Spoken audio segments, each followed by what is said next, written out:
kajian seni. Saya Muhammad Nasrullah bin Jafar. Saya Alif Irfan bin Adlan.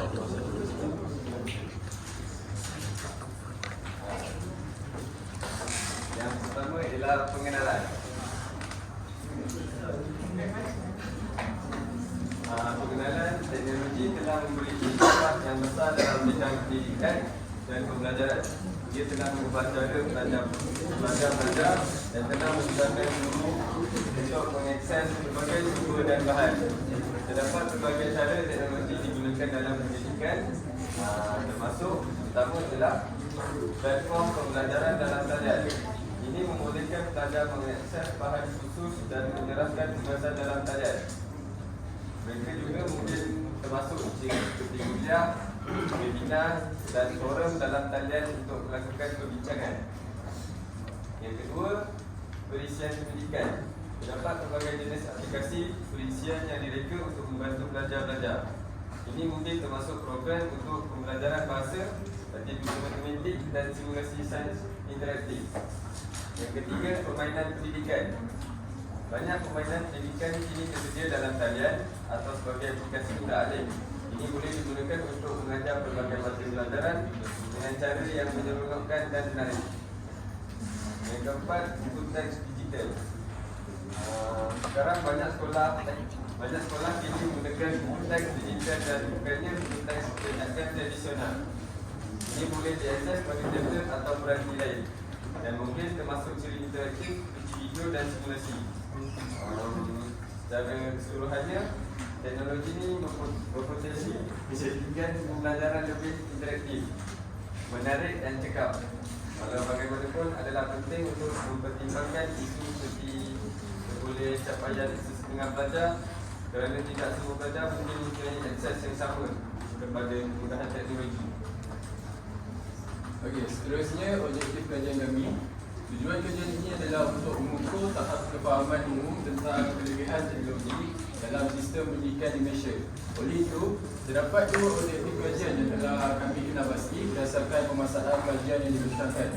Dua objektif tersebut adalah yang pertama, mengenal pasti tentang kebaikan yang diperolehi oleh semua pihak sekiranya teknologi digunakan dalam sistem pendidikan negara.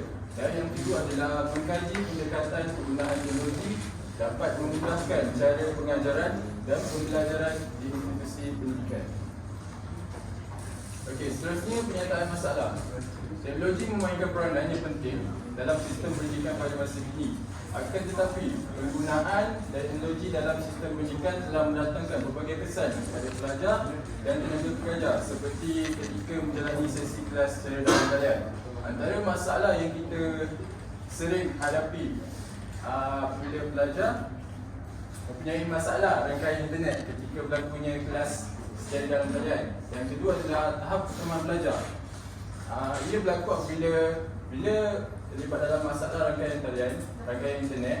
Jadi pelajar akan tersekat ataupun kurang memahami apa ilmu yang disuarakan oleh guru mereka ketika kelas dalam talian.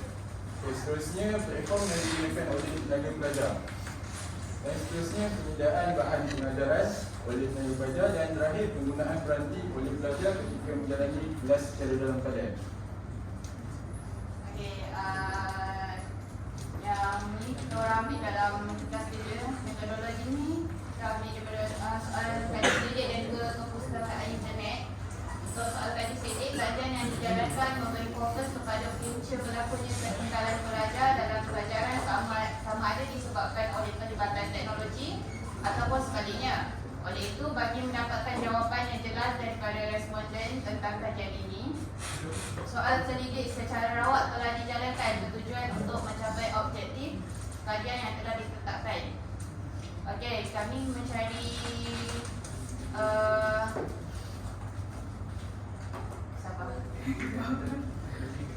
Okey, metode yang kedua, kami mencari melalui sumber internet.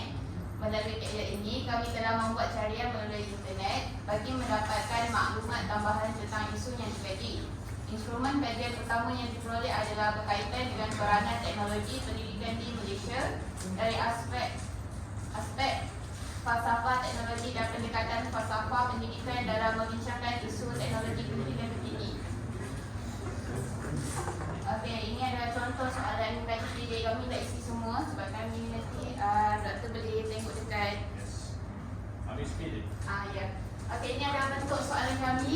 kami buat dalam Google Form dan kami mendapat seramai 42 responden untuk menjawab form yang telah kami edarkan selama 2 hari.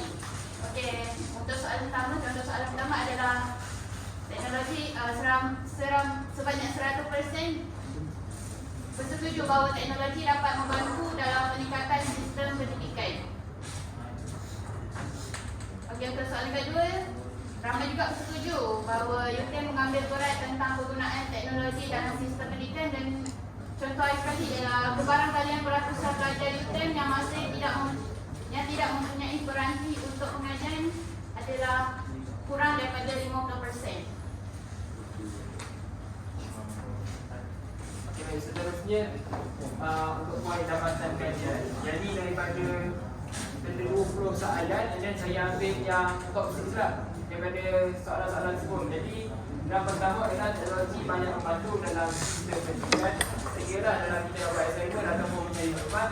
Dan nombor 2, masih ada pelajar yang mempunyai masalah peranti. Mungkin dia menggunakan peranti-peranti yang lama ataupun dia rosak dan sebagainya.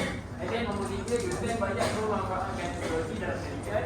Sebagai contoh, menggunakan aplikasi ULEN untuk submit assignment. Ada banyak lagi kemudahan di lab dan sebagainya. Nombor 4, masih ada yang tidak bersetuju dengan menggunakan platform online. Ada setengah student di antara kita yang lebih prefer untuk belajar secara bersemuka. Mungkin untuk lebih senang bertanyakan soalan lah sekiranya tak faham. Dan nombor 5, Google, Microsoft banyak membantu pelajar. Baik untuk ULEN, untuk kita nak cari mata-mata, Google kita mencari maklumat, menyiapkan assignment, dan Microsoft untuk kita buat form, presentation dan sebagainya lah. Dan nombor 6, ramai pelajar yang menggunakan lebih daripada 2 peranti. Satu, menggunakan phone, laptop, dan mungkin ada yang pakai tablet lah. Okay, next, caranya untuk nampak kebaikan. Yang pertama, beri bantuan kepada pelajar yang kurang berkemampuan. Seperti kerajaan sebelum ni lah, dia memberi macam air pemula kepada kebanyakan student. Macam bagi bantuan awal RM150, dan bagi peranti siswa kepada pelajar-pelajar yang kurang berkemampuan.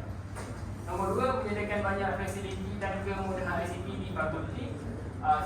Seperti contoh di lab, bilik belajar dan sebagainya. Contoh, kita ada projektor untuk senang untuk presentation. And next, melayani tenaga pengajar yang profesional dalam mengaplikasikan teknologi dalam pendidikan. Sekiranya di tempat belajar kita tu dah banyak teknologi yang diberi, tetapi kita tidak mampu untuk menggunakannya dengan sebaiknya, kiranya benda tu membazir lah.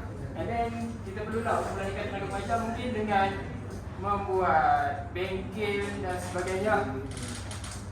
Nombor 4, menggunakan teknologi untuk penilaian dan maklum balaskan diri. Ini contoh lepas habis belajar ke sesuatu topik, and then kita buat latihan, kita dapat tengok, kita dapat nilai diri kita tu sejauh mana kefahaman kita terhadap pelajaran tu. Kalau kita tahu kita lemah, jadi yang ni kita kena improve lagi lah.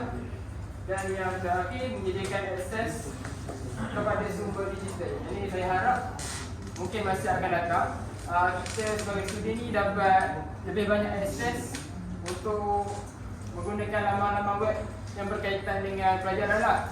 Bagi contoh, nak cari-cari maklumat tentang pelajaran, kita kena buka website, serta website, and then dia akan bagi 1 ataupun 2 page saja yang kita boleh baca lah. And then the rest of the tu kita perlu langgan untuk sebulan, contoh RM60 dan sebagainya. Sekiranya kita dapat akses macam akaun pelajar, mungkin kita boleh akses benda tu lah secara percuma. Jadi memudahkan kita untuk belajar. Dan kesimpulan, akhir sekali kesimpulannya, teknologi telah banyak memberi kesan kepada bidang pendidikan dan berfungsi untuk terus membentuk cara kita belajar dan mengajar. Dia telah menjadikan pembelajaran lebih interaktif dan menarik. Seterusnya, dia dapat dijadikan dengan alatan dan sumber baru untuk meningkatkan tahap pengajaran mereka, di samping mendapat memudahkan pelajar mengakses bahan dan sumber pendidikan tanpa mengira di mana sahaja mereka berada. Walau bagaimanapun, adalah penting untuk mempertimbangkan potensi cabaran dan isu yang mendatang dengan penggunaan teknologi ini.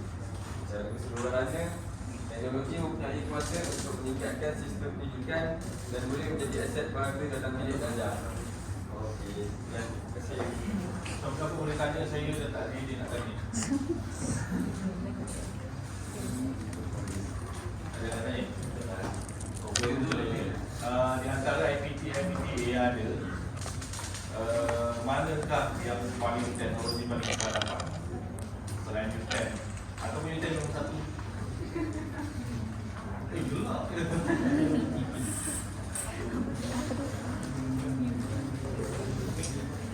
Di luar radar, di luar pengetahuan.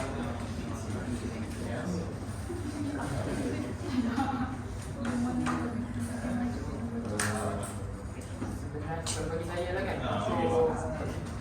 Ah, So dia sebenarnya berfokus kepada sejak universiti lah. Contoh kalau kita dekat contoh universiti UM dan sebagainya, dia lebih kepada research. And then kalau untuk kita technical measure mungkin ada serta-serta benda kita buat kat tu, kita just belajar untuk kita panggil pandai buat benda-benda teknikal lah. Dia teknologi ni dia bergantung kepada setiap institusi. Sebab setiap institusi dia ada dia punya. Itulah yang saya tanya tu, antara yang banyak mana yang paling kehadapan? Saya rasa UM. Ya. Jadi kita lah, kita teknikal. Yalah UTM. Oh, dia. Okey lah, kesian boleh. Terima kasih kepada tepukan.